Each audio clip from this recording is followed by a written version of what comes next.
का बताई भैया, गांव लड़के बिल्कुल कच्चा कई दिन है। अरे हमारे गन्ना कारियर इतना है कि गोड़ धर एक सांस नहीं है। आज क्यों ससुरो मिल गए हगत तब उनका बताई भाई, लेकिन वैसे पहले में काम कैली थे।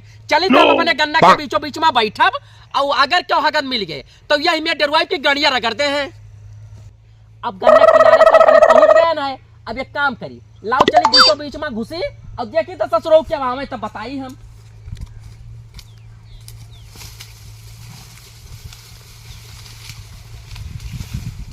सुखिया भैया यार तू को तो हेरे फेरे कचाई गन तो गौने दुल्हन बना रहा था।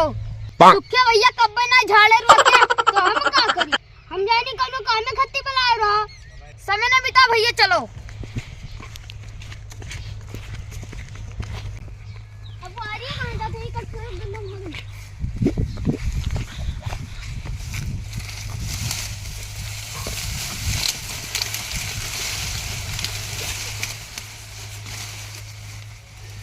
अच्छा ससुर बैठा रहा रुका रहो।